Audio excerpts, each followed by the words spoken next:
منتقم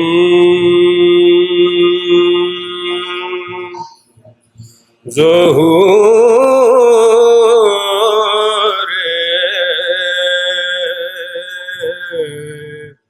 امام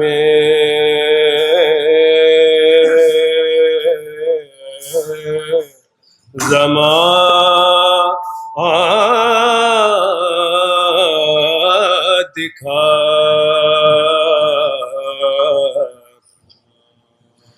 یا منتقم ظہور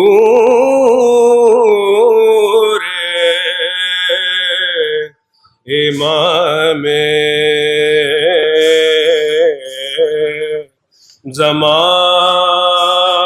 زمان دکھا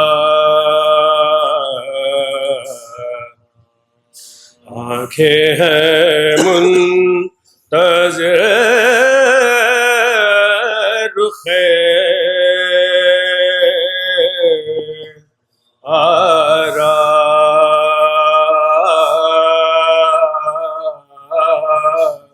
میں جان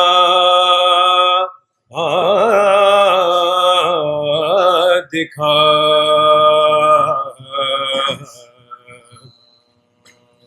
دنیا میں ایک بار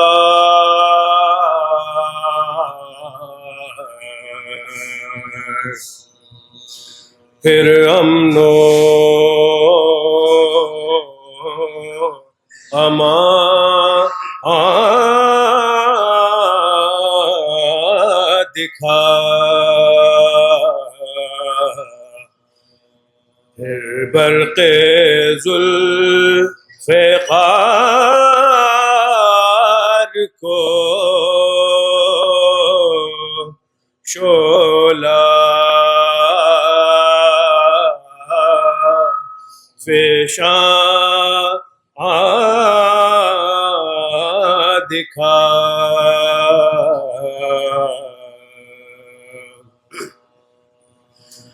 دشمن رہے نہ کوئی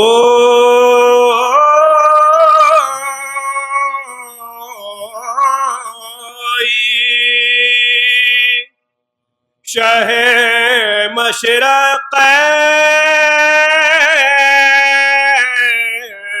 مشرقین کا اس دن غلام سوگ بڑھائے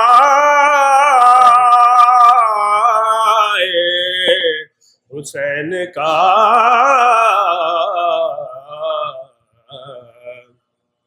یا منتقم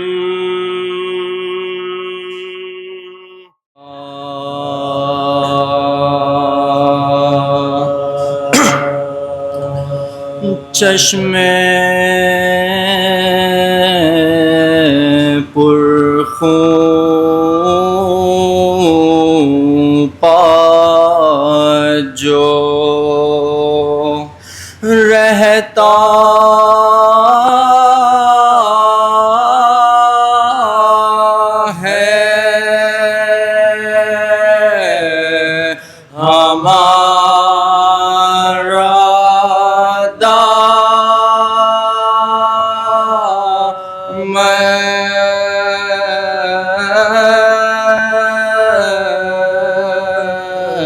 چشمے پرخون پا جو رہتا ہے ہمارا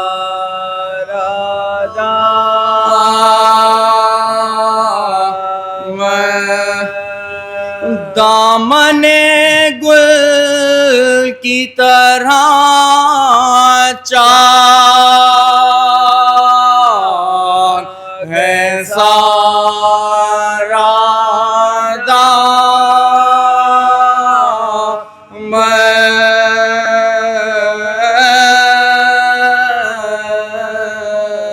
چشمے پرخون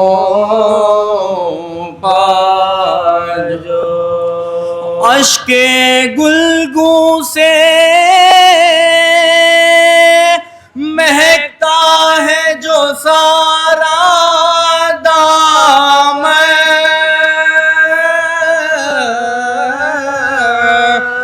دامن ابر بہارا ہے ہمارا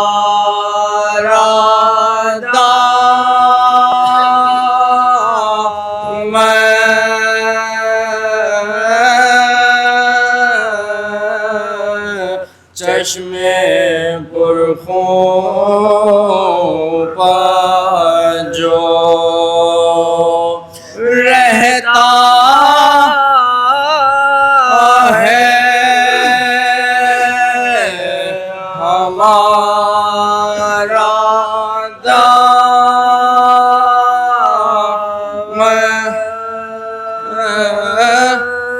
گوہر اشک ازاں اس میں بھرے رہتے ہیں غیرت دامن دریا ہے ہمارا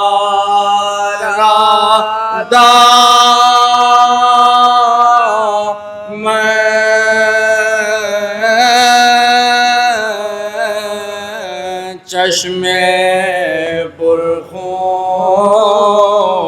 پا جو رن میں زلف علی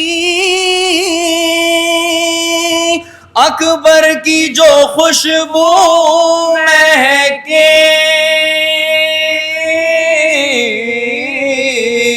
عنبری ہو گیا اس دشت کا سارا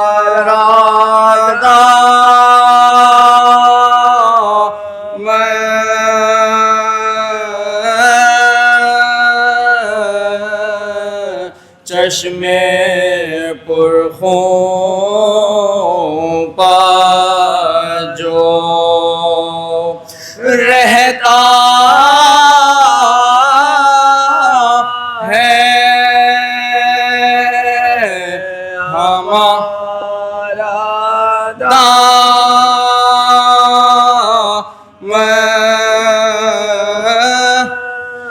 جس طرح چاہیو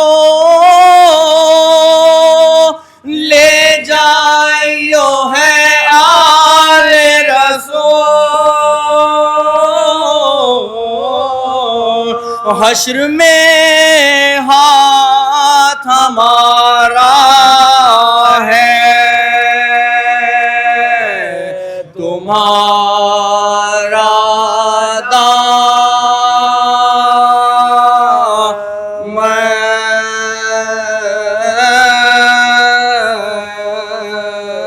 چشم پرخوں پا جو جا بجا وادیے پرخار میں کانٹے الجھے دھجیاں ہو گیا سجاد کا سارا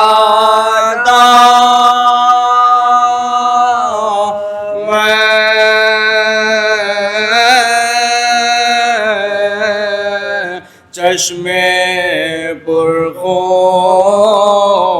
پا جو رہتا ہے ہمارا دامن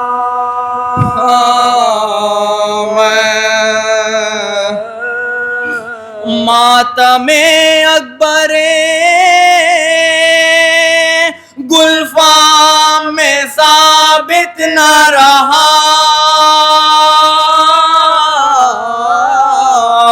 شاہ نے تاب گریباں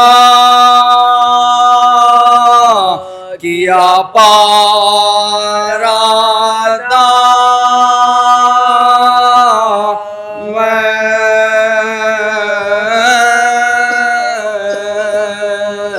چشم پرخون پا جو رو کے شہ کہتے تھے غربت میں موئے ہو اصغر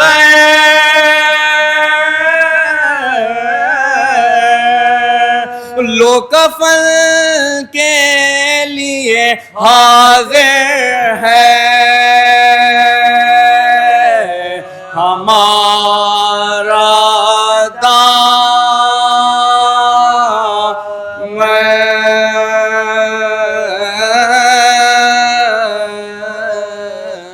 چشم پرخون پا جو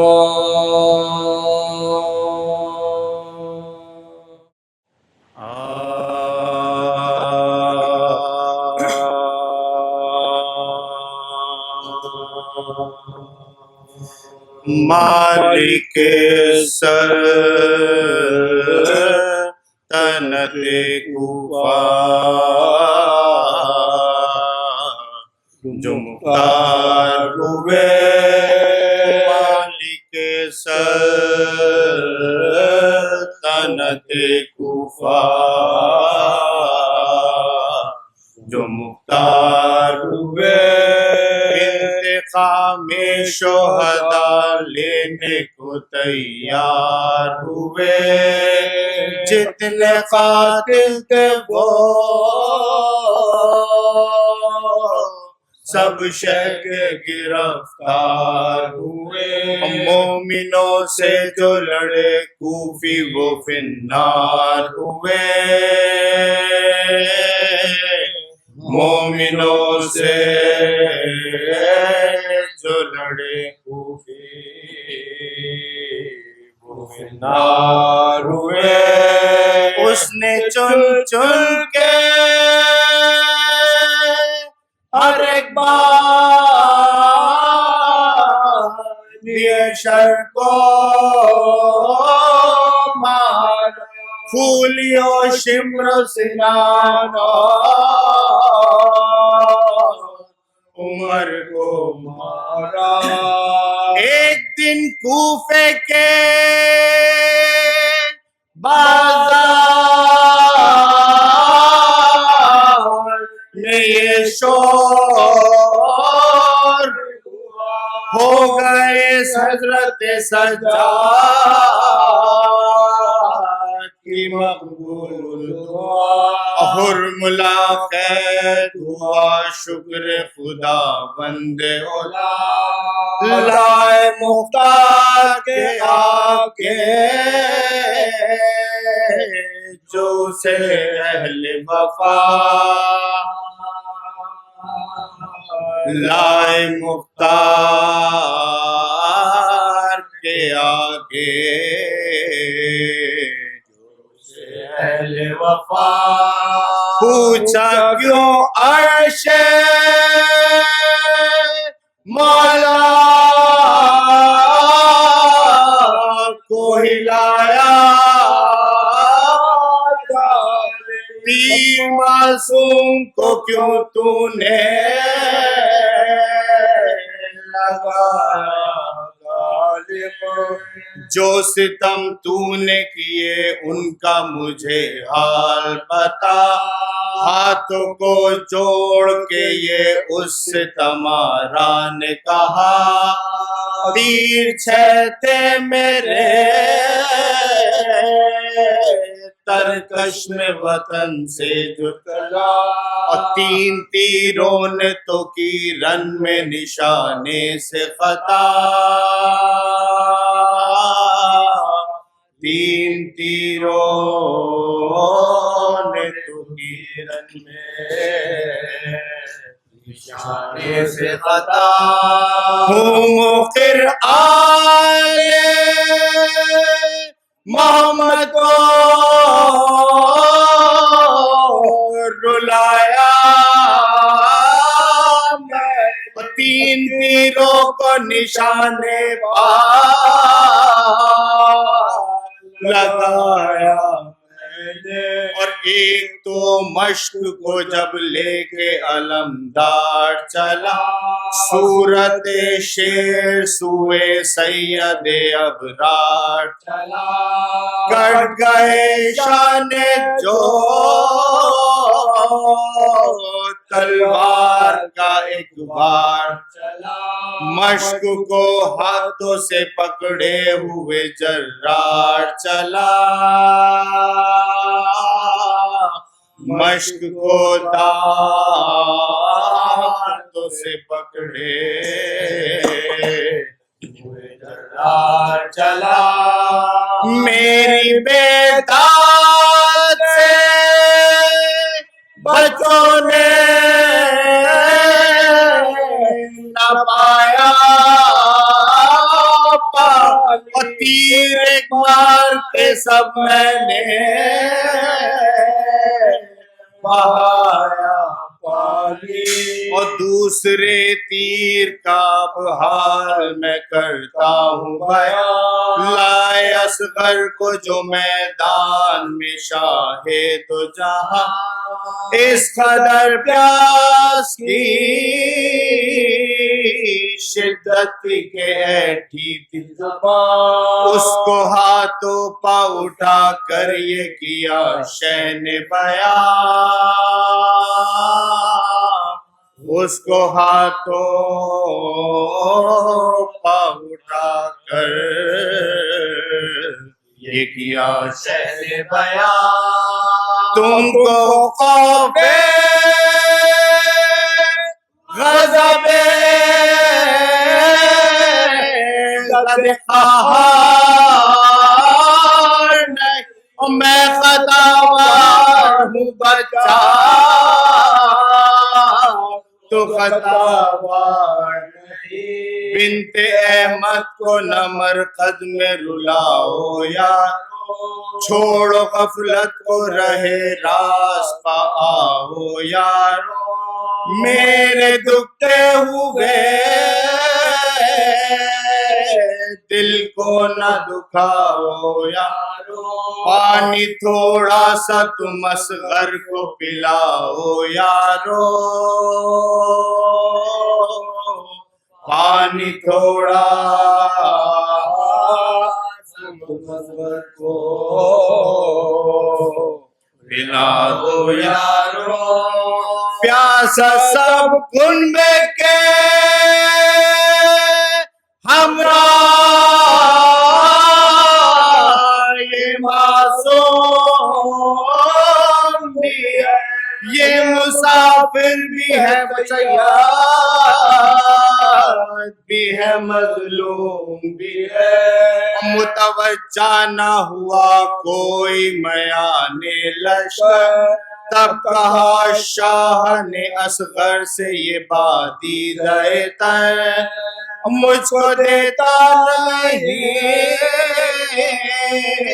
پانی کوئی ہے وہ حکم سن پا ہو تم حجت خالق کے پسر، گو حکم سے پاہو تم حجت خالق کے پسر، پیاس کا اپنی یقین کو دلا دو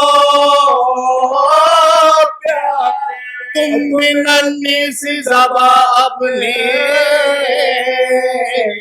دکھا دو پیارے، اگر یقین آئے گا ان کو کہ ہو تم تشنہ، رحم شاید انہیں آ جائے گا مجھ کو گما، جس گھڑی روکے یہ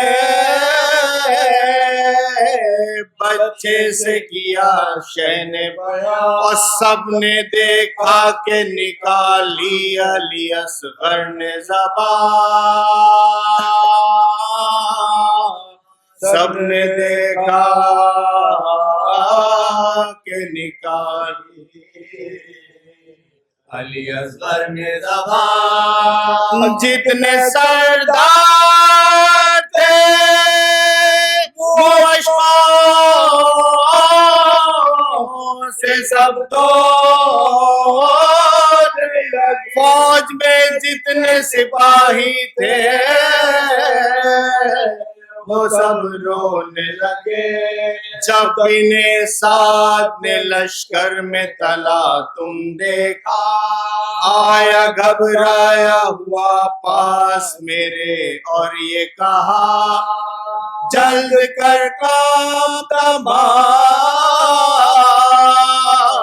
اس کا نہ کر اب دیر ذرا، میں نے ایک تیر سے شعبہ جو ادھر کو پھینکا، میں نے ایک تیر سے شعبہ ادھر کو پھینکا، میرے ایک تیر نے دونوں کو برابر توڑا، بازوئے شاہ گلوئے علی اصغر توڑا، جب گلوئے علی اصغر پر لگا میرا تیر، گر پڑا شاہ کے ہاتھوں سے وہ بچہ بے پیر، اور دیکھ کر چرخ کو اس یاد سے روئے شبیر، اور رو کر کہا حضرت نے کہ اے رب قدیر، اور رو کر کہا حضرت نے اے رب قدیر، نوجوانوں بتو فدیہ ہوا اکبر میں، شیعوں کے بچوں کا قربان ہوا اصغر میرا، نوجوانوں بتو فدیہ ہوا اکبر میں، شیعوں کے بچوں کا قربان ہوا اصغر میرا، مالک سلطنت کوفہ،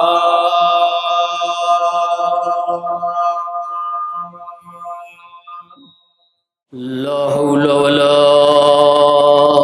قوة إلا بالله السميع العليم، أعوذ بالله من الشيطان اللعين الرجيم، بسم الله الرحمن الرحيم، الحمد لله رب العالمين، الصلاة والسلام على أشرف الأنبياء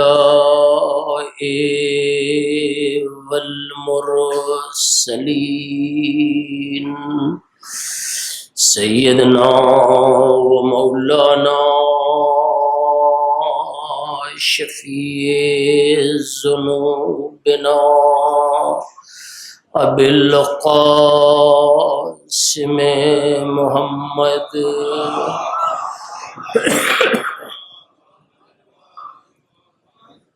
وآلہ الطیبین الطاہرین المعصومین الذین ذهب اللہ عنہم الرجس وطہرہم تطہیرا.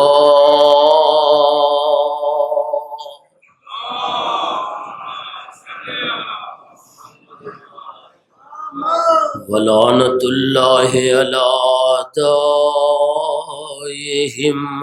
اجمعین من یومنا ھذا الی قیام یوم الدین.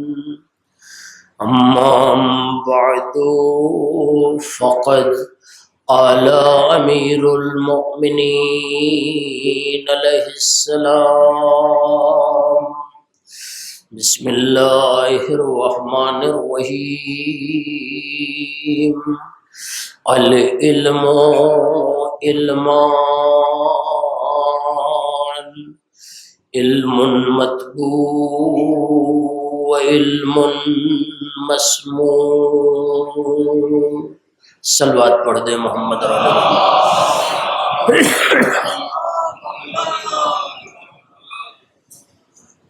عزیزان گرامی، آہستہ آہستہ یہ گفتگو کا سلسلہ اپنے آخری مرحلے کے قریب ہو گیا.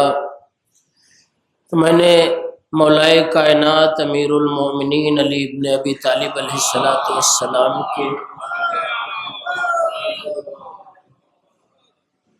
ان اقوال کو آپ کے حوالے مختصراً کرتا رہا جس میں مولا نے اپنے چاہنے والوں کے ذہن کو علمی کاوشوں کی طرف متوجہ کیا ہے.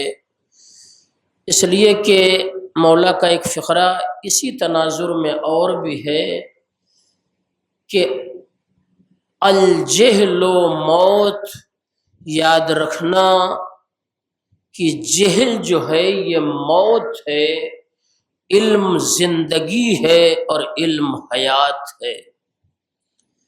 لہذا علی کے چاہنے والے اگر اس صفت سے دور رہ جائیں جسے زندگی کہا جاتا ہے، جسے حیات کہا جاتا ہے، تو یہ واقعی منزل حیرت ہے کہ آل محمد نے دنیا میں جتنی تبلیغ علم پہنچانے کے نام پر کی ہے اسے اتنی آسانی سے نہ اکٹھا کیا جا سکتا ہے نہ بیان کیا جا سکتا ہے. ظاہر ہے کہ ایک روایت کے اعتبار سے آپ جانتے ہیں، یہ آپ کو بتانا ضروری نہیں ہے کہ آج کی تاریخ ہمارے اور آپ کے 8ویں امام علی رضا کی شہادت کی تاریخ ہے. اور یہ مجمع اپنے ذہن میں یہ بات آج لے کر آیا ہوگا کہ کچھ باتیں اس امام علی مقام کی بھی سننے کو ملنی چاہیے، اور یہ ان تاریخوں کا حق ہے کہ اسے بیان کیا جائے. مگر اسی نہج سے وہ بات آپ تک پہنچانا چاہتا ہوں کہ پیغمبر نے بھی یا ہمارے آخری نبی نے بھی جب علم کو دنیا کے حوالے کیا تو شاید پہلی مجلس کو فقرہ یاد ہوگا کہ دنیا کے کسی مذہب میں علم کے حاصل کرنے کی مقدار نہیں بتائی گئی، مگر اسلام وہ مذہب ہے جس نے پوری زندگی کو علم کے حصار میں رکھا ہے. حیات کا ایک لمحہ بھی علم کے حصار سے باہر نہ نکلنے پائے. کیا قید پیغمبر نے رکھی کہ اطلب العلم من المہد الی اللحد، علم حاصل کرو آغوش مادر سے لے کر لحد کی منزل تک، تاکہ زندگی اور حیات کا کوئی لمحہ علم کے مرحلے سے الگ نہ ہونے پائے. اب آپ آئیے، آج پیغمبر کا ایک دوسرا فقرہ آج کی تاریخ کی مناسبت سے آپ کے حوالے کر دوں، اور ایک دو باتوں کی طرف آٹھویں امام کی جو ہم تک پہنچی ہے وہ آپ کے حوالے کرنا چاہتا ہوں، مگر درمیان کا یہ مقدمہ ہے اور یہی اصل مجلس ہے کہ پیغمبر نے جب اس مزید مسئلے کو واضح کیا تو ایک فقرہ بشکل حدیث اور ہمارے حوالے کر دیا، اور ایک فقرہ کہا کہ من ماتا ولم یعرف امام زمان ہی ماتا میتتن جاہلیہ، جو اپنے زمانے کے امام کو نہ پہچانے اور مر جائے، ماتا میتتن جاہلیہ، اس کی موت جہالت کی موت ہے۔ توجہ دے آپ، دونوں گفتگو کا ماحصل ایک ہے، یہ الگ الگ موضوعات نہیں ہے۔ پیغمبر نے کئی زاویے سے اس پر روشنی ڈالی ہے۔ اس کا ایک زاویہ یہ بھی ہے کہ جو اپنے زمانے کے امام کو نہ پہچانے اور مر جائے، اس کی موت جہالت کی موت ہے۔ یعنی پیغمبر نے علم کو کتابوں میں مقید نہیں کیا، نہیں توجہ دیا، پیغمبر نے علم کو کتابوں سے مشروط نہیں کیا ہے بلکہ معرفت امامت سے مشروط کیا ہے۔ جتنا اپنے زمانے کے امام کو پہچانتے جاؤ گے، علم کا معیار اتنا ہی بڑھتا چلا جائے گا۔ توجہ دے آپ، جتنا اپنے زمانے کے امام کو پہچانتے جاؤ گے اتنا علم کا معیار بڑھتا چلا جائے گا۔ میں پھر جملہ دہرا رہا ہوں کہ پیغمبر نے علم کو نہ علاقے سے معین کیا، نہ کتابوں سے معین کیا، بہت توجہ، بلکہ معرفت امامت کو بنیاد بنا دیا کہ جو اپنے زمانے کے امام کو جتنا زیادہ پہچانے گا وہ اتنا ہی بڑا عالم ہوگا۔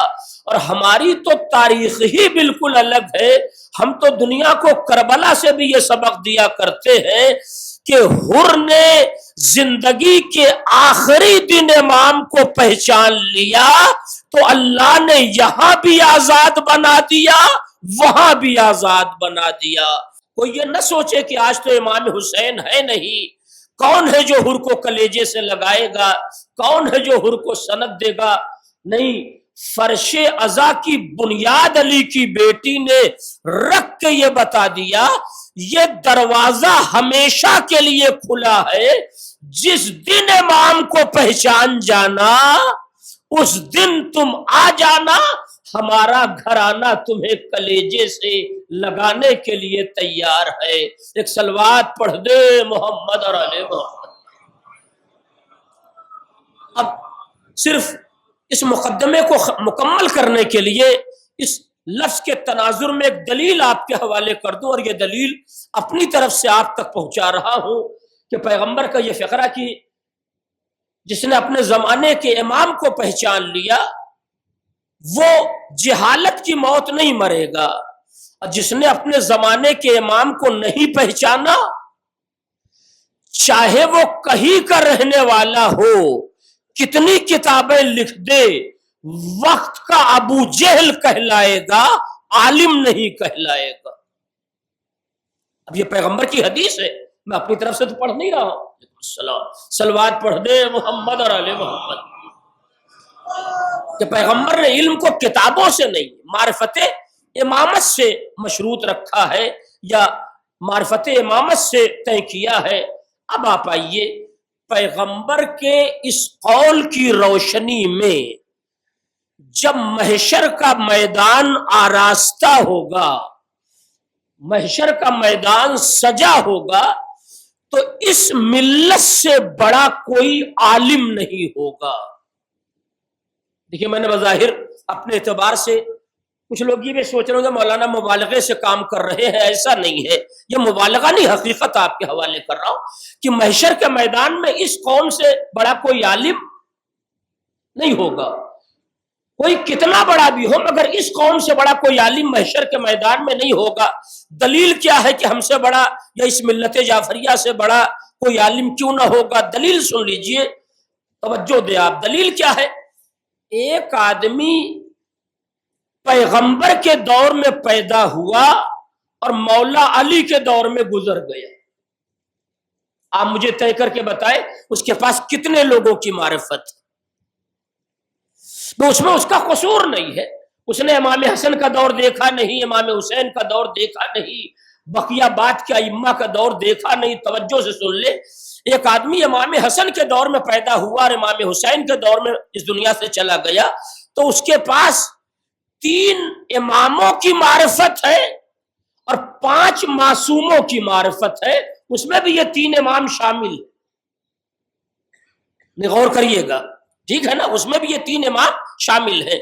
ایک آدمی امام حسین کے دور میں پیدا ہوا اور چوتھے امام کے دور میں اس دنیا سے چلا گیا، اس کے پاس 4 امام کی معرفت ہے۔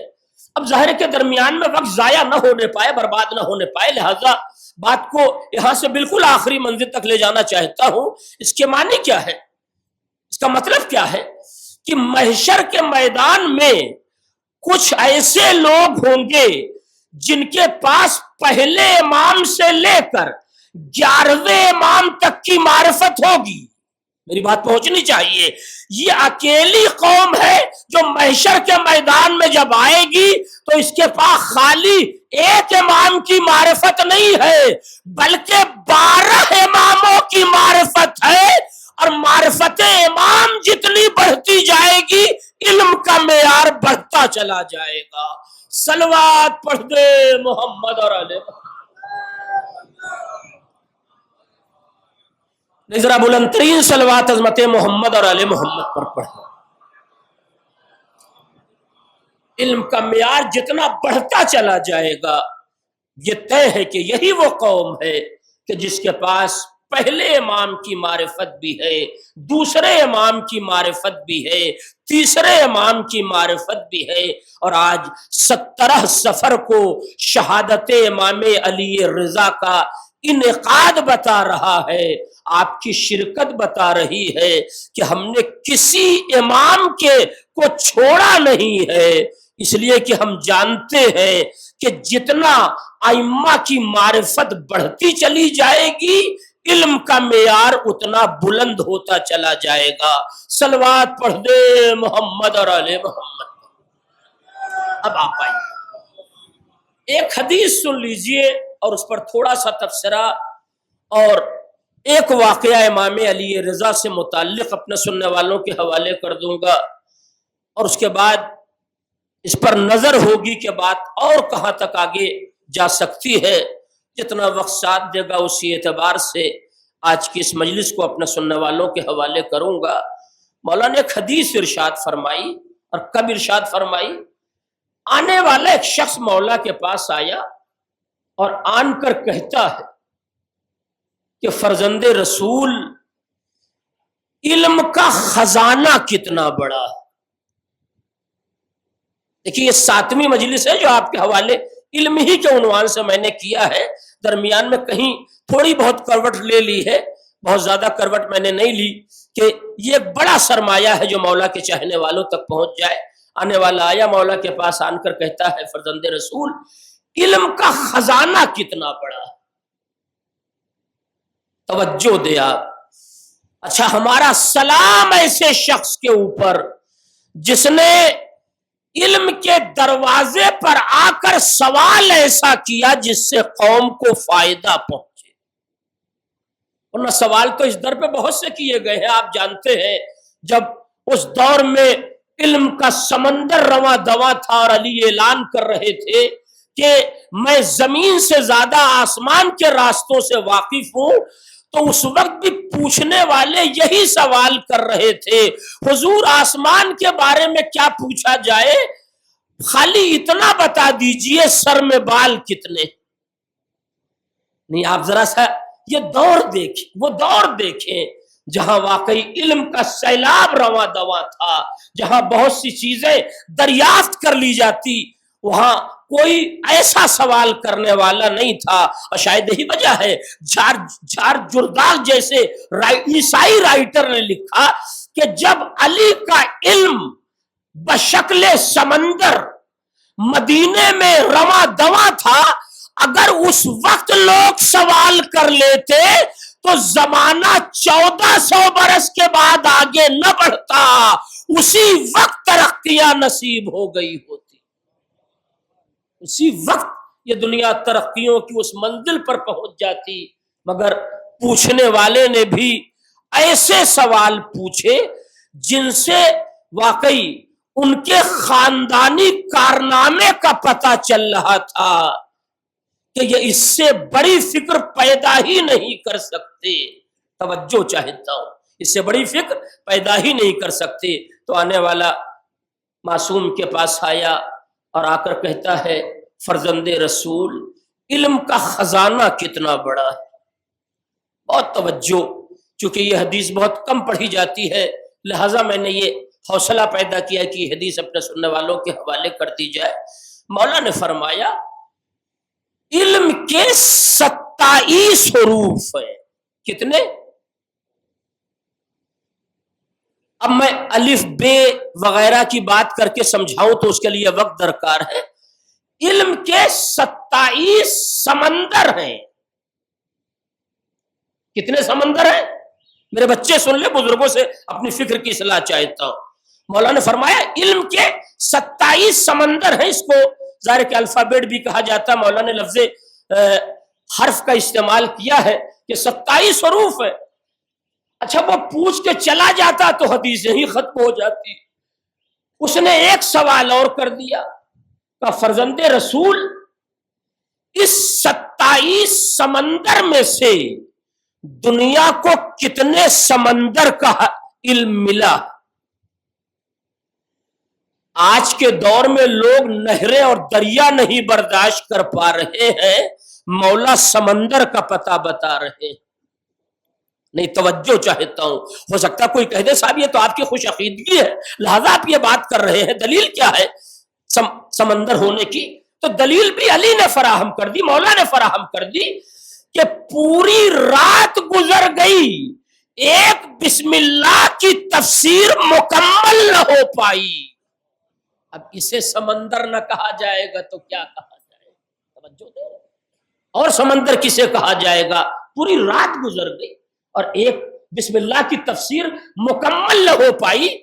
آپ یقین کریں مکمل جو نہ کر پایا وہ تو کہہ رہا تھا کہ نماز صبح کا وقت قریب آ گیا، مگر جو سن رہا تھا اس نے تڑپ کے کہا کاش آج کی یہ رات طولانی ہو جاتی تو ہمیں علم کا اور دریا میسر ہو جاتا.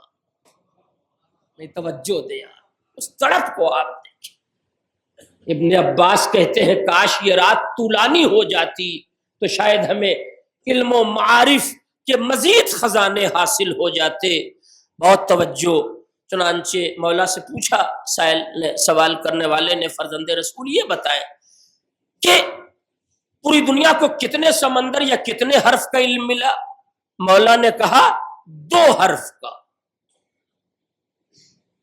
2 سمندر کا. یعنی آج زمانہ ترقی کی جس راہوں کی آخری منزل پر آ گیا ہے یہ 2 حرف کی دین ہے. یہ حدیث آپ کے حوالے کر رہا ہوں، یہ خطابت نہیں. کتنے حرف کی دین ہے؟ 2 حرف کی.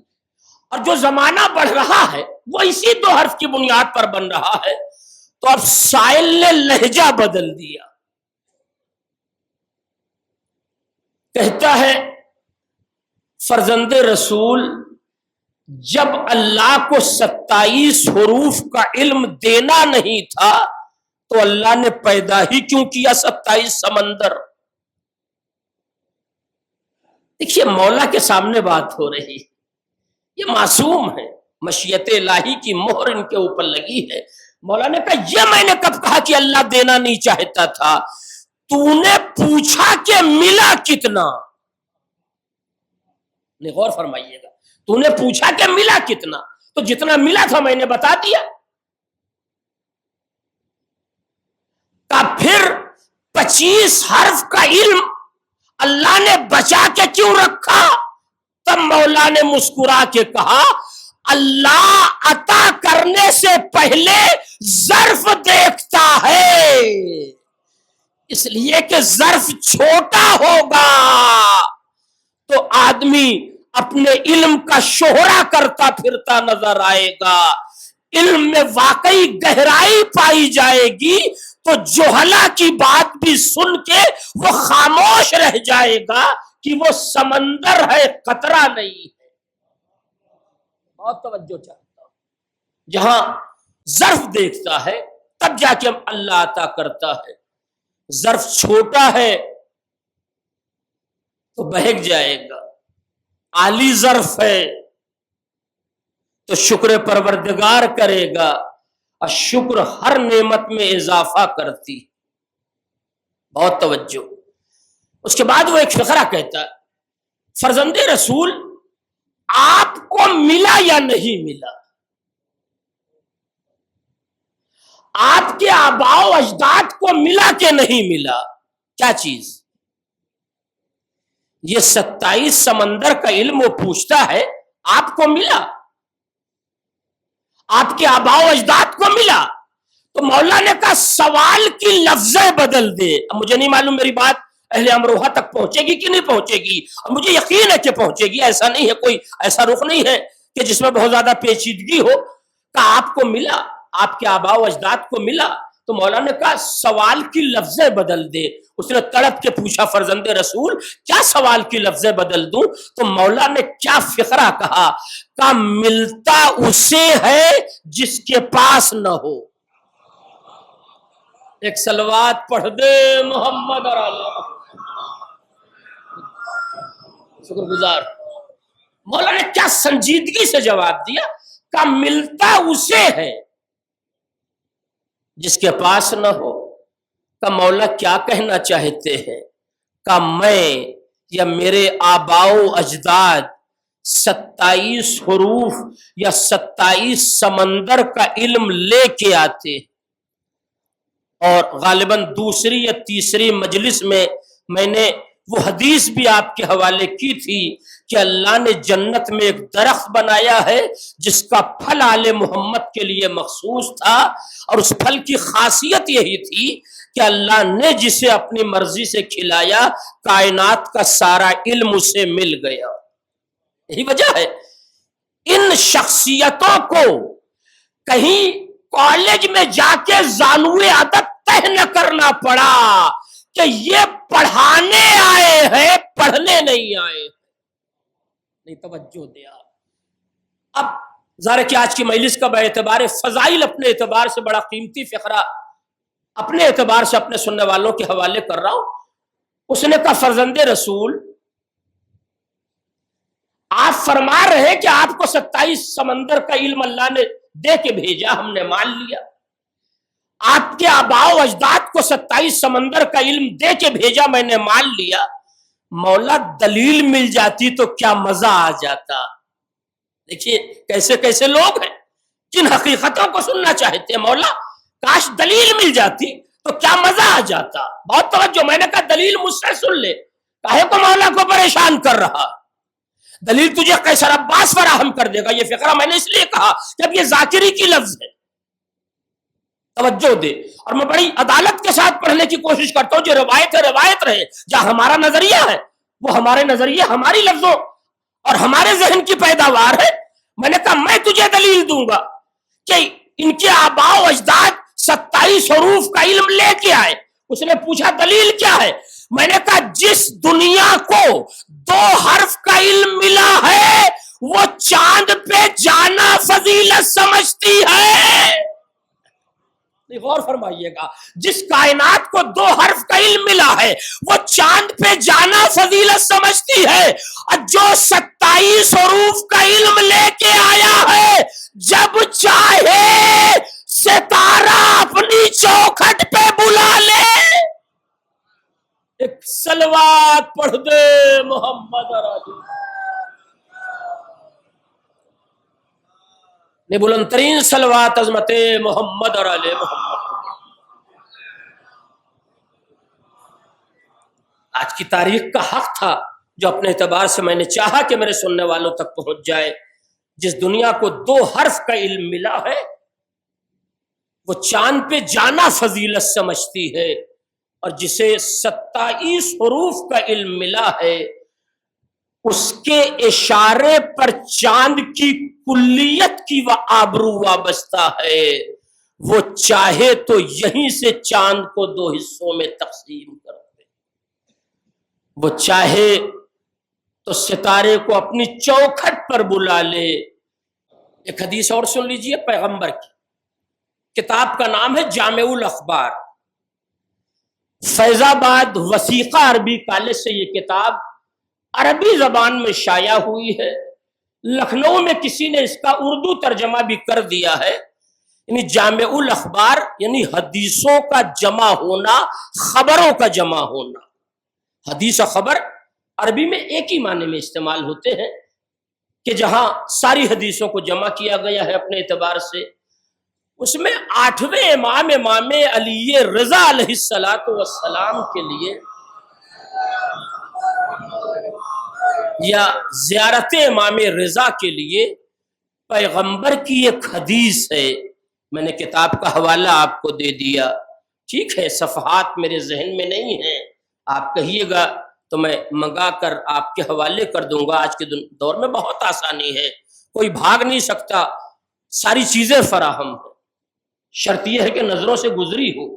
اس میں پیغمبر کی ایک حدیث ہے زیارت امام علی رضا کے لیے، مگر اس توجہ سے سن لے کہ پیغمبر اس دنیا سے گئے ہیں 11 ہجری میں،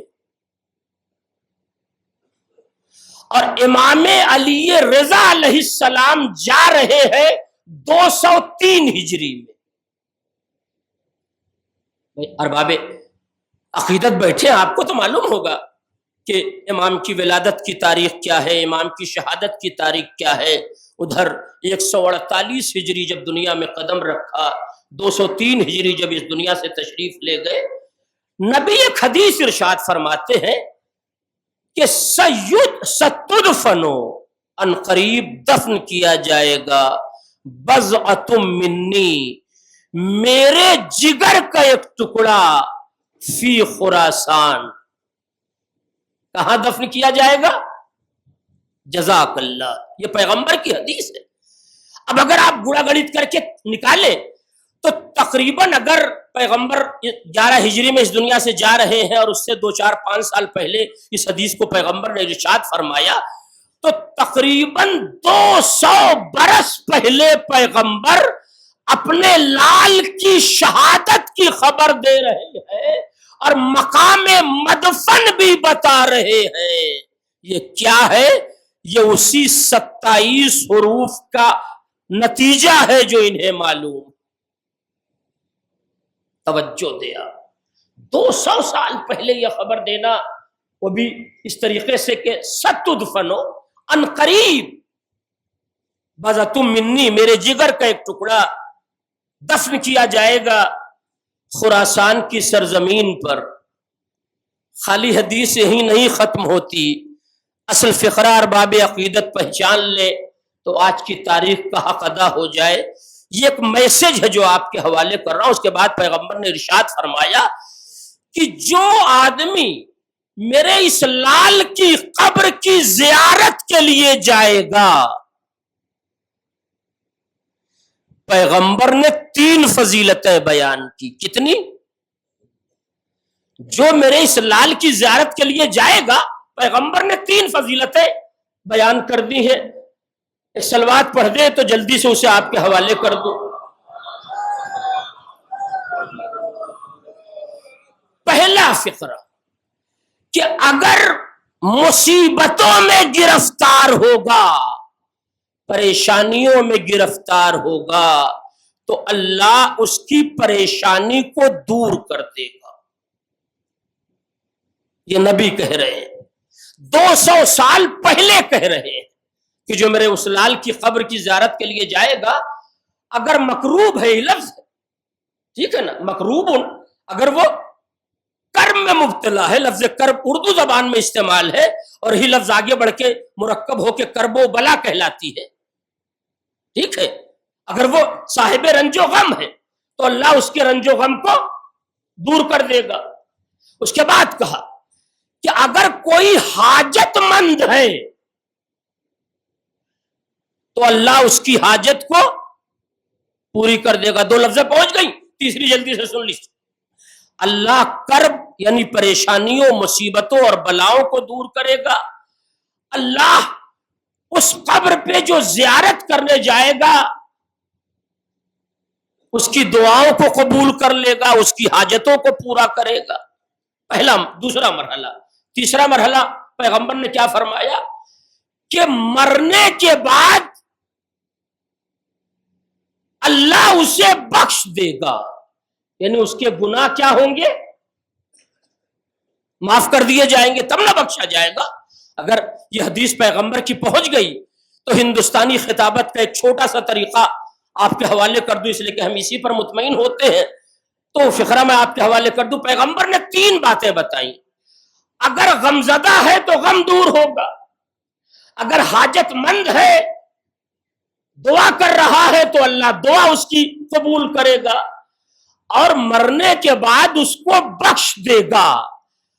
پیغمبر نے یہ حدیث اگر اصحاب کے درمیان بیان کی، پیغمبر نے یہ حدیث اگر ازواج کے درمیان بیان کی، تو کوئی ایک صحابی پر کھڑا ہو جاتا، توجہ دے آپ، کوئی ایک زوجہ کھڑی ہو جاتی کہ سرکار یہ آپ کیا کہہ رہے ہیں، آپ بدعتوں پہ ثواب بانٹ رہے ہیں. ہائے ہائے، بہت توجہ چاہتا ہوں. آپ بدعتوں پہ ثواب بانٹ رہے ہیں. آپ کے گھر کا میٹر ہے، آپ کا لال وہاں دفن ہوگا، آپ رو لیجئے، آپ ظاہر ہے ماتم کر لیجئے، آپ غم منا لیجئے، مگر قوم کو منع کریے کہ قبروں کی زیارت کے لیے نہ نکلنا، یہ شرک ہے، یہ بدعت ہے. مگر نبوت میں اور امت میں کتنا فرق ہو گیا. امت اسے حرام بتا رہی ہے، نبی اسے عبادت بتا رہا ہے. ایک صلوات پڑھ دے محمد ذرا بلند ترین صلوات حضرت محمد اور آل محمد. اب آپ آئیں اس کی ایک لفظ کی ذرا سا وضاحت، اور صرف ایک لفظ آپ کے حوالے کروں گا، اور وقت تو نہیں پورا بچے گا کہ میں 5 فقرے آپ کے حوالے کروں، مگر یہ طے ہے کہ بالکل یہ گفتگو الگ زاویے سے اپنے سننے والوں کے حوالے کر رہا ہوں. حیات انسانی کا کل مسئلہ اگر ایک جگہ جمع کیا جائے تو 3 مسئلے بنتے، اس سے زیادہ نہیں. توجہ دے آپ، پورے حیات انسانی کے جتنے مسائل ہیں سب کو جمع کیا جائے تو کتنے مسئلے بنتے ہیں؟ جزاک اللہ، کل 3 مسئلے بنتے، جس میں سے ایک کا تعلق مرنے کے بعد کا ہے اور 2 کا تعلق آدمی کی حیات سے. سارے مسئلے سمٹ کر یہی 3 طریقے اختیار کرتے ہیں. 2 حیات کا ہے، ایک مرنے کے بعد کا ہے. جو مرنے کے بعد کا ہے وہ پہلے سن لیجئے. مرنے کے بعد کا سب سے بڑا حیات انسانی کا مسئلہ نجات ہے، بخشش ہے، جنت تک جانا ہے، عاقبت کا بخیر ہونا ہے. توجہ دے آپ، جو آدمی ایک کام بھی جنت میں جانے والا نہیں کر رہا ہے وہ بھی جنت کا آدھا پلاٹ لکھوانا چاہتا. کام ایک بھی نہیں کر رہا مگر جنت کا آدھا پلاٹ اپنے نام کروانا چاہتا ہے. یہ تو الگ بات ہے جنت کے تقسیم کرنے والے مولا علی ہے، ورنہ وہاں بھی بعض لوگ سورس کا استعمال کر دیتے. توجہ چاہتا ہوں. تو مرنے کے بعد کا سب سے بڑا مسئلہ جہنم تک جانے نہ پائیں، جنت کا دروازہ کھل جائے، نجات مل جائے، بخشش ہو جائے، جو چاہے لفظ آپ استعمال کر لیں، عاقبت بخیر ہو جائے، وہاں کی دنیا کو سلامتی میسر ہو جائے. ایک مسئلہ حیات انسانی کا یہ ہے. 2 مسئلہ کیا ہے بقیہ حیات کا؟ وہ چاہتا ہے کہ کچھ چیزیں آ جائیں اور کچھ چیزیں نہ آنے پائیں. دیکھیں بڑی گاڑھی سی لفظ ہے مگر ذرا سا وضاحت کروں گا. کچھ چیزیں اسے مل جائیں اور کچھ چیزیں اس کے قریب نہ آنے پائیں. مل جانے والی اور قریب نہ ہونے والی دونوں لفظیں آپ کے سامنے ہیں. آدمی یہ چاہتا ہے کہ بلا اس کے قریب نہ آئے اور روزی اس سے دور نہ ہو. یہ فطرت میں آپ کو بتا رہا ہوں. ایک سال میں گجرات گیا مجلس پڑھنے کے لیے، تو وہاں کا مزاج ذرا سا الگ ہے. تھوڑی دیر کے بعد ایک صاحب ایک 10-12 روپے کا چھوٹا سا ہدیہ لے کے میرے پاس آئے. تو ہدیہ ہوتا ہے، 1 روپے کا ہدیہ بھی ہو تو ہدیہ ہے، توجہ چاہتا ہوں. اور آنے کے بعد بڑی عقیدت اور محبت سے مجھے پیش کیا، اور اس کے بعد بیٹھے اور 5 منٹ کے اندر اپنے مطلب کی گفتگو پر آ گئے. حضور ذرا وہ والی حدیث بتا دیجئے جس سے دولت میں اضافہ ہوتا. انہوں نے بھی قیصر عباس کو دعوت دے دی تھی، انہیں یہ نہیں معلوم تھا کہ یہ ایسا خطیب ہے جو اپنی کرتا. میں نے بھی انہیں مسکرا کے دیکھا اور ایک فقرہ کہا. میں نے کہا اس بار میں خرچ کرنے والی یاد کر کے آیا ہوں،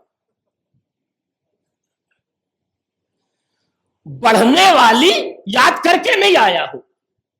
آپ نے مجھ سے پہلے بتایا ہوتا تو میں وہی والی یاد کر کے آتا. اگر خرچ کرنے والی سننا چاہتے ہیں تو مجھ سے سن لیجئے، اور اگر دولت بڑھنے والی سننا چاہتے ہیں تو 1 سال کا انتظار کریے. تو مصافحہ کر کے یہ کہہ کے چلے گئے کہ حضور اب اگلے سال آپ سے ملاقات ہوگی. مطلب آپ سمجھے؟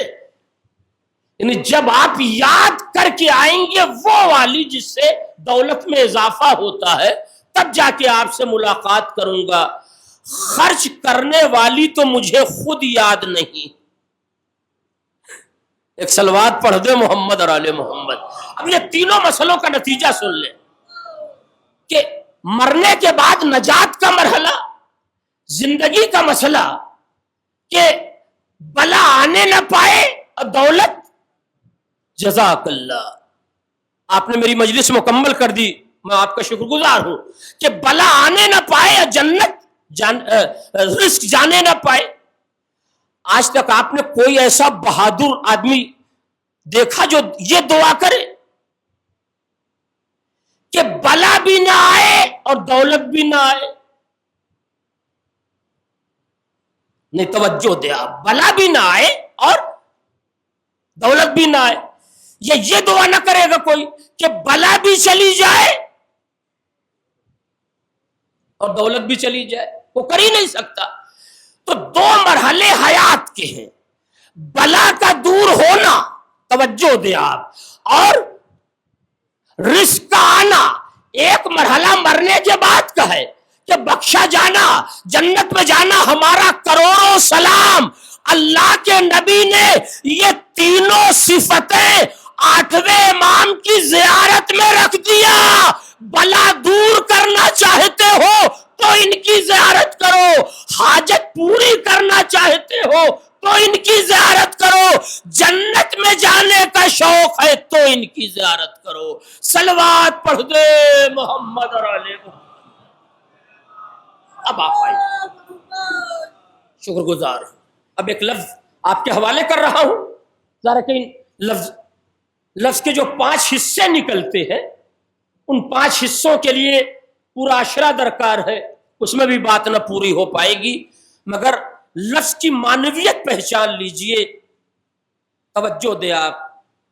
8ویں امام کو اللہ نے پنجتن کا آئینہ بنایا. کیا بنایا ہے؟ جزاک اللہ. اب ظاہر ہے کہ امروہہ کی علم و ادب کی سرزمین، ماشاءاللہ، جہاں صاحب دیوان شعراء، پروردگار ان کی تعداد میں اضافہ فرمائے، نئے عمر کے بچوں کو اس طرف بڑھنے کی توفیق کرامت فرمائے. شاعری بہت اچھی چیز ہے، اس شرط کے ساتھ کہ شاعری تو آئے، شاعری کا بھوت نہ سوار ہو. توجہ دیا. یہ مدح آل محمد ہے، اس کا کیا کوئی بدل ہو سکتا ہے؟ بہت چھوٹا بدل رکھا گیا تو ایک بیت یعنی ایک شعر پر جنت میں ایک گھر مل رہا ہے.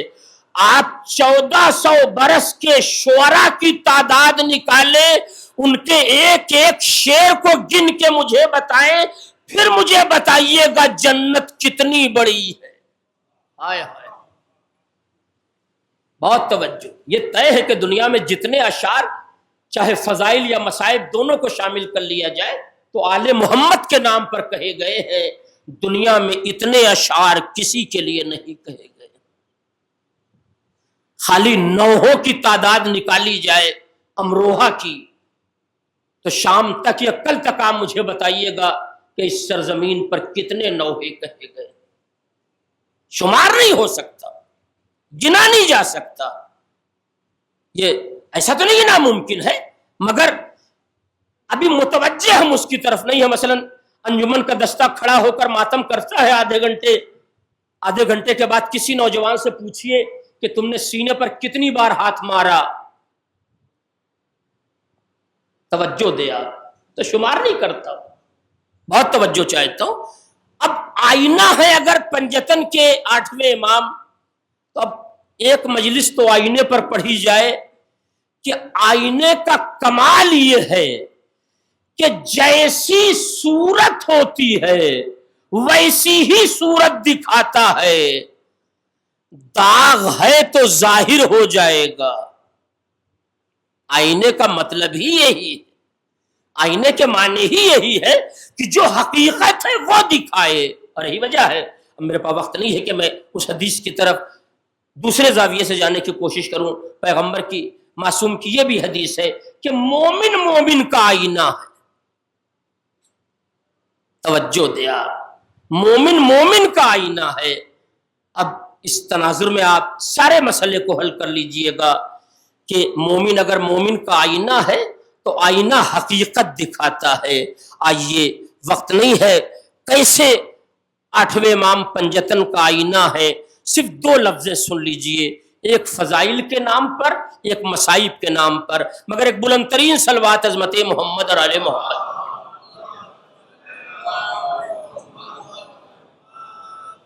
اب یہ سنا ہوا واقعہ ہے، ایسا تو نہیں ہے کہ میں کوئی نیا واقعہ لا کے آپ کو سناؤں گا، مگر ذرا سا نہج بدلی ہوئی ہے. کیسے 8ویں امام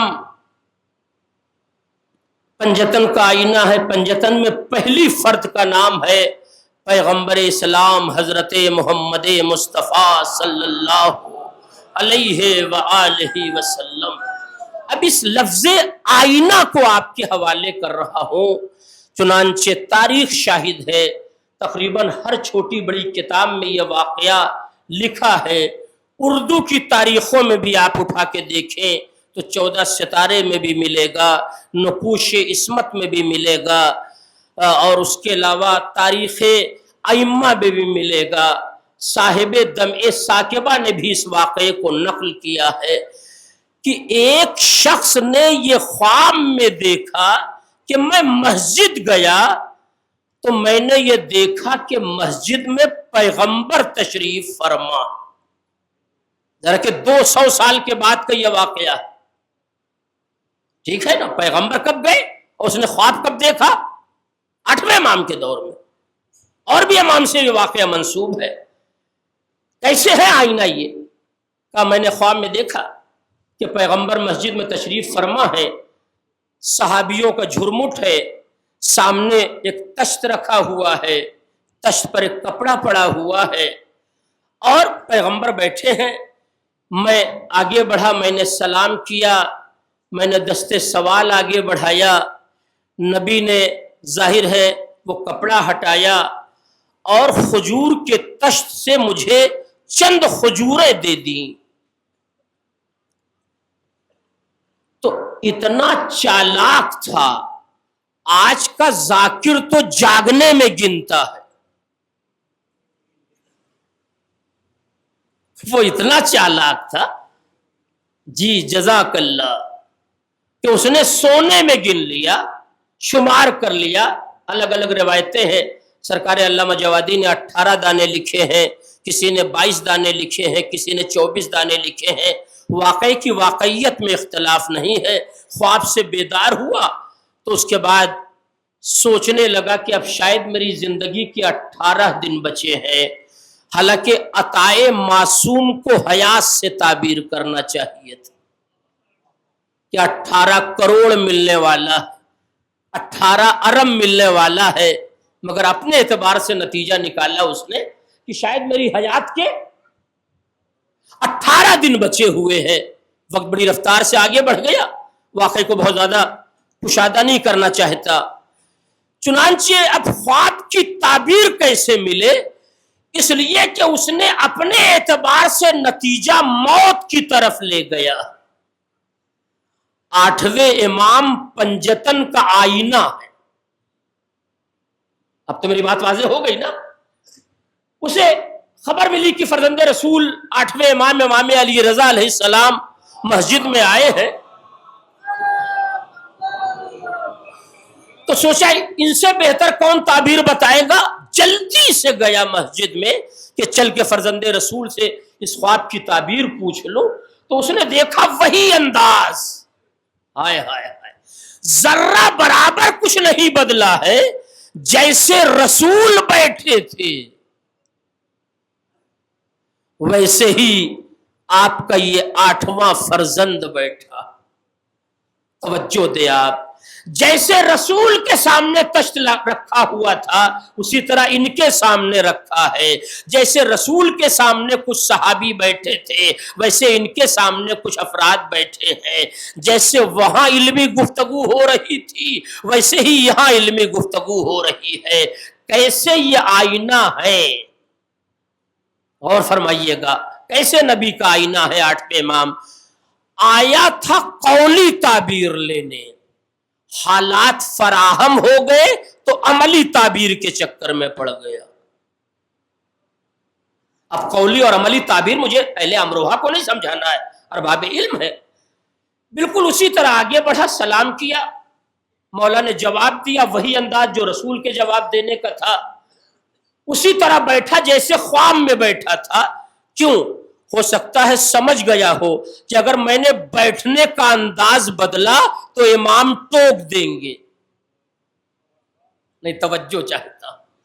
اسی طرح بیٹھا جیسے خواب میں بیٹھا تھا، اسی طرح دستے سوال پھیلایا، اسی طرح دستے فرزند رسول آگے بڑھا، چند دانے کھجوروں کے لیے اس کے حوالے کر دیے. تو اب تو میں پڑھ چکا نا کہ جو آدمی خواب میں گن سکتا ہے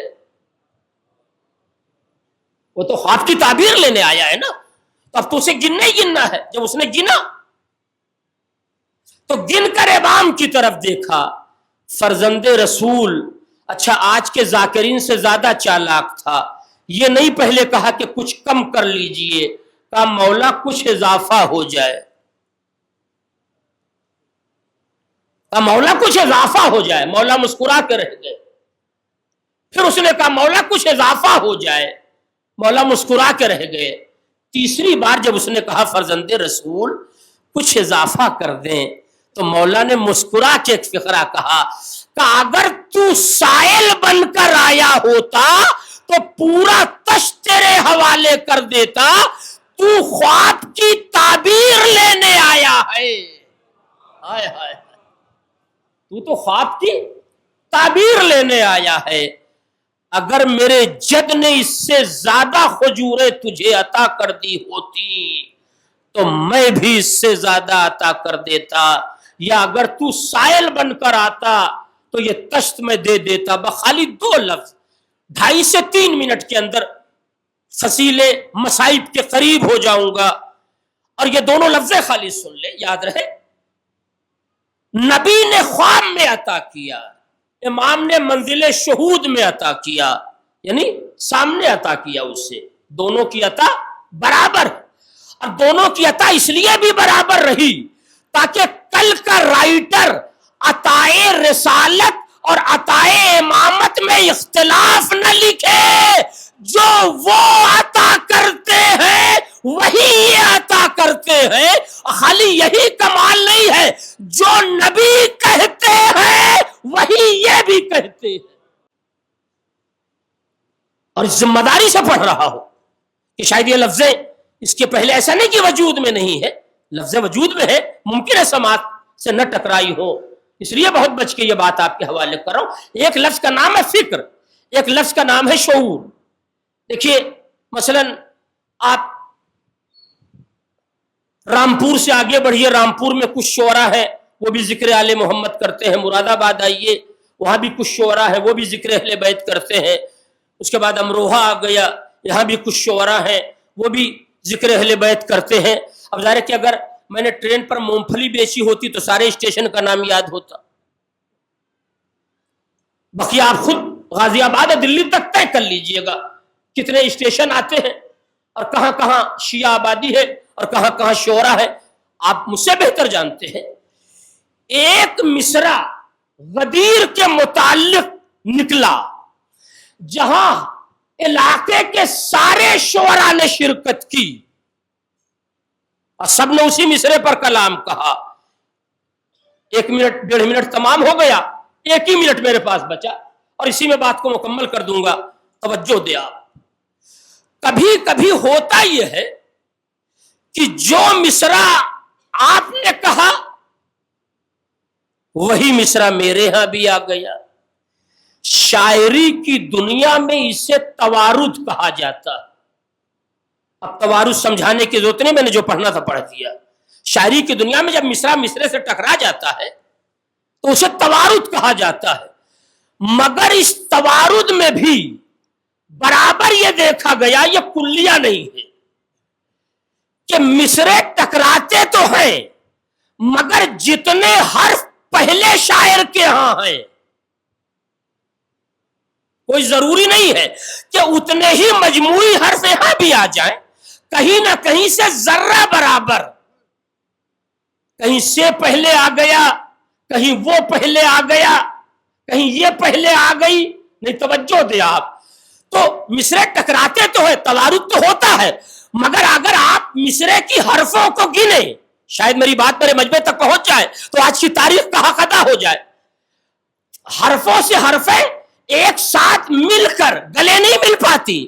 کہیں 34 حرفیں آئیں, کہیں 35 ہو گئی, کہیں 32 حرفیں ہو گئی. کیوں؟ اس لیے کہ فکر ایک ہے, شعور الگ الگ ہے. ختم ہو گئی مجلس. یہ کیوں ہوا؟ فکر ایک ہے, شعور الگ الگ ہے. مگر جہاں فکر بھی ایک ہو, شعور بھی ایک ہو, وہاں اگر خوان میں جتنی عطا رسول کی ہوتی ہے اتنی ہی عطا امام کی ہوتی ہے. کہ ہاں فکر بھی ایک ہے, شعور بھی ایک ہے. ایک صلوات پڑھ دے محمد اور علی محمد. بس شکر گزار ہوں. اب ظاہر ہے کہ وقت بچ نہیں رہا ہے کہ میں بقیہ 4 باتیں آپ کے حوالے کروں. جو پنجتن کا آئینہ میں نے کہا 8ویں امام کے لیے, ایک آخری منظر جو مجھے مصائب کی طرف لے جائے گا اور آپ اس سے بالکل متفق رہیں گے, اس پر کوئی آبجیکشن بھی نہیں ہو سکتا, کہ یہ کیسے حسین ابن علی کا آئینہ ہے 8ویں امام. کیا لفظیں آپ کو سنانی پڑیں گی تب جا کے حق واضح ہوگا. اگر حسین کو وطن میں قبر میسر نہ ہوئی تو یہ بھی وہ فرزند زہرا ہے جسے وطن میں قبر میسر نہ ہوئی. شاید ہی وجہ ہے کہ آج بھی 8ویں امام کو غریب الغربا کہا جاتا. مگر ذرا سا فرق ہے, اگر کبھی گفتگو نکلی تو اس میٹر کو مکمل کر دوں گا. حسین کو غریب کہا گیا, آنے والا قاصد صغرا حسین کو سلام کر رہا ہے تو انہی لفظوں کا استعمال کر رہا ہے, السلام علیکہ یا ایھا الغریب. اے غریب مسافر, دوسرے مسافر کا سلام قبول کر لے. اس لیے کہ ہماری اردو زبان میں غریب کے معنی مثل فقیر کے ہوتا ہے, مگر عربی میں غریب کہتے ہیں مسافر کو. ورنہ اگر پوری دنیا کا کسی مذہب سے تعلق ہو, اگر مذہبی آستانہ اٹھا کے دیکھیں تو 8ویں امام سے زیادہ قیمتی کوئی آستانہ نہیں ہے. کربلا میں بھی حسین کے روضے پر سونے کا استعمال کیا گیا ہے زریحوں میں, مگر 8ویں امام کی پوری زری پلاٹینم کی. آپ اس کی تحقیق کر لیجئے گا، نیٹ سے نکال لیجئے گا، مگر اس کے باوجود بھی ہمارے امام کو غریب الغربا کہا جاتا ہے، خالی غریب نہیں کہا جاتا۔ سنو عزادارو، اب وقت نہیں بچا کہ میں ہر سما سے ان وصیتوں کو جو مولا نے کی تھی اسے آپ کے حوالے کروں، اگر دل میں آ جائے تو آپ 6 دنوں سے فرزند زہرا حسین کی مظلومیت پہ رو رہے تھے، آج چند آنسو اس غریب کے نام پر بہا لیجئے کہ اسے غریب الغربا اس لیے کہا گیا کہ حسین مدینے سے نکلے ہیں تو پورا قافلہ لے کے نکلے ہیں، مصیبتیں کتنی بھی بڑھ جائیں مگر سہارا دینے کے لیے زینب موجود، سہارا دینے کے لیے عباس موجود ہے، سہارا دینے کے لیے پورا گھر موجود ہے، مگر غریب الغربا اپنے وطن سے تنہا نکل کر یہاں آیا ہے، نہ خاندان ہے نہ اہل خانہ ہے۔ اے عزادارو، یہ حسین کا آئینہ ہے 8ویں امام، باعتبار غم 3 چیزیں رہ گئی ہیں، اسے پھر کبھی آپ کے حوالے کر دوں گا۔ اے عزیزو، رونے والو سنو، اسی مناسبت سے مصائب پڑھنا چاہتا ہوں۔ تاریخ نے بڑے قیامت کا منظر لکھا، میں چہلم کاشرہ پڑھ رہا ہوں تو مجھے جانا تو وہاں تک بھی ہے، مگر مصائب کی ابتدا اس فقرے سے کر رہا ہوں کہ امام کا جنازہ بڑی شان سے اٹھا، زہر دیا گیا، ہر سما سے کی جانے والی وصیتیں سامنے ہے کہ جب مولا حجرے میں جانے لگے تو اس سے کہا تو دروازے پر بیٹھ جا، کوئی میرے حجرے میں آنے نہ پائے، میرا لال خود آ کر مجھے غسل دے گا۔ ہاں، جس کے بیٹے ہوتے ہیں اس کے باپ کا جنازہ بے غسل و کفن نہیں پڑا رہتا، مگر ہائے رے سجاد، ہائے رے حسین کی مظلومیت، ہائے رے کربلا کا ظلم کہ 11 محرم کو جب سجاد کو کربلا کے مقتل سے گزارا گیا تو بیمار بیٹے کے چہرے کا رنگ بدل گیا۔ جزاک اللہ، جزاک اللہ، پروردگار تجھے واسطہ ہے محمد اور آل محمد کا، اس حقیر سے نذرانے کو تو قبول کر لے۔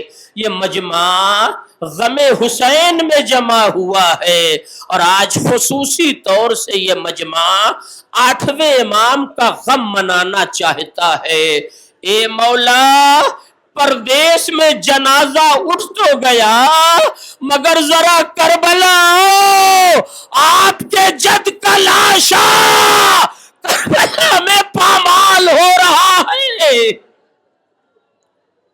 جزاک اللہ، قدرے صحیح آپ کی آواز گریہ بلند ہو گئی۔ پروردگار جن آنکھوں میں آنسو آ گیا ہے ان آنسوؤں کو رومال زہرا میں جگہ عنایت فرما۔ اے جنت البقیع کی ملکہ، آج یہ مجمع آپ کو آپ کے 8ویں فرزند کا پرسا دینے کے لیے جمع ہوا ہے۔ بی بی، ان کے آنسوؤں کو آپ قبول کر لیں۔ بل لفظ بدلے دیتا ہوں، مصائب کا ایک رخ یہیں پر رہے گا اور مجلس تمام ہوگی۔ اے عزادارو، میں نے دنیا میں بہت بھائی بہن دیکھے مگر 3 بھائی اور 3 ایسی بہنیں میں نے دیکھی کہ دنیا میں مجھے اس کی کوئی نظیر نہ مل پائی۔ آپ نے محسوس کیا ہوگا، روزانہ مصائب میں الگ زاویے سے پڑھنے کی کوشش کرتا ہوں۔ اے شہزادی، یہ ذاکر آپ سے آپ کے بچوں کا صدقہ مانگ رہا ہے، میری زبان کو اثر دے دے اور کچھ لفظیں دے دے۔ 3 بہنیں کون ہیں اور 3 بھائی کون ہیں؟ جہاں مرثیہ ختم ہوا تھا وہیں پر لا کے مصائب کو مکمل کر دوں گا۔ اے عزادارو، آج کی تاریخ کے اعتبار سے پہلی بہن اور وہ بھائی جو آج کا حق ہے، تاریخ نے یہ فقرہ لکھا کہ 8ویں امام کی بہن بہت دنوں سے بھائی کی خیریت نہیں ملی تھی، تو تاریخ کہتی ہے کہ ایک مرتبہ بھائی کی خیریت کے لیے بہن وطن چھوڑ کے پردیس آ گئی. جزاک اللہ جزاک اللہ. اے میرے مالک، میری آواز ان بہنوں تک جا رہی ہوگی جن کے بھائی کربلا گئے ہیں، خیریت سے واپس آئے. سارے عزادار کربلا خیریت سے اپنے گھر واپس آئے. 8ویں امام کی بہن ظاہر ہے بھائی کی خیریت دریافت کرنے کے لیے کہاں مدینہ ایک طولانی سفر طے کر کے جب واقعی ایران پہنچی ہے اور گوشے محمل سے جب نظر پڑی ہے تو کیا دیکھا؟ پورا شہر سیاہ لباس میں چھپا ہے. لوگ سیاہ لباس پہن کر میرا استقبال کر رہے ہیں. بس فاطمہ تڑپنے لگی، ارے خیر تو ہے. جزاک اللہ. خیر تو ہے. کیا ایک بہن کا استقبال اسی طرح کیا جاتا ہے؟ میں کہوں گا بی بی یہ سوگوار کالا لباس پہن کے استقبال کر رہے ہیں. ذرا کربلا آؤ جہاں ایک بہن کا استقبال ظالم چادریں چھین رہے ہیں. جزاک اللہ. ختم ہو گئی مجلس، وقت مکمل ہو گیا جتنی دیر مجھے پڑھنا تھا. اب ظاہر ہے کہ جیسے ہی بہن نے بھائی کی خیریت مزید دریافت کی تو کسی نے سینے پر ہاتھ رکھ کے گریہ کر کے کہا، بی بی ہم آپ کو آپ کے ماجائے کا پرسہ دینے آئے.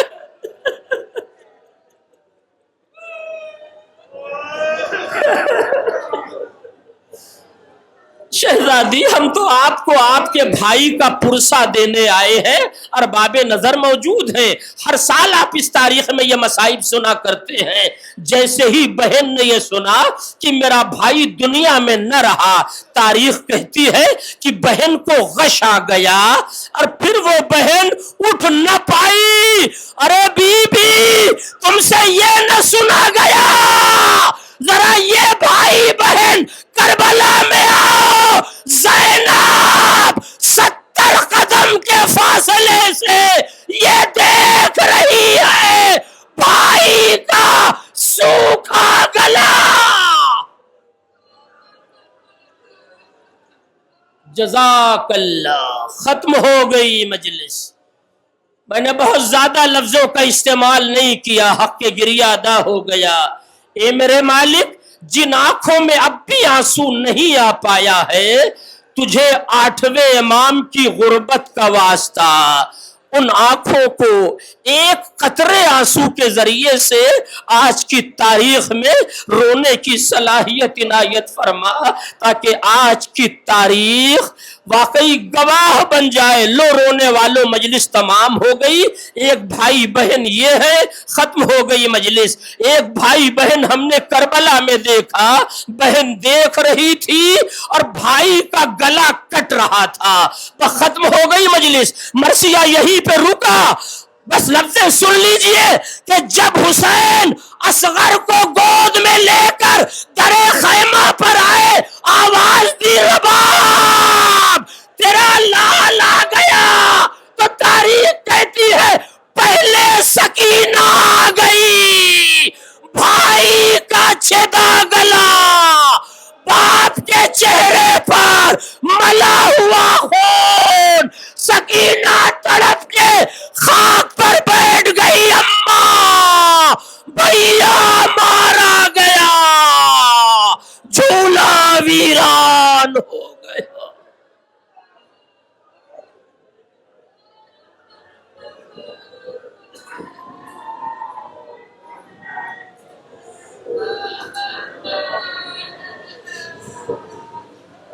وَسَيَعْلَمُ الَّذِينَ ظَلَمُوا أَيَّ مُنقَلَبٍ يَنقَلِبُونَ. اِنَّا لِلَّهِ وَإِنَّا إِلَيْهِ رَاجِعُونَ. اللہم بحق الزہراء ابیہا وبالہا وبنیہا، پروردگار تجھے واسطہ ہے محمد مصطفیٰ، ان کی ذریت طاہرہ کا ہم سب کو اعمال صالحہ کی دولت سے مالا مال کر دے۔ اے میرے مالک، میرے کریم پروردگار، ہماری قوم اور ملت کو سیرت آل محمد پہ چلنے کی توفیق کرامت فرما۔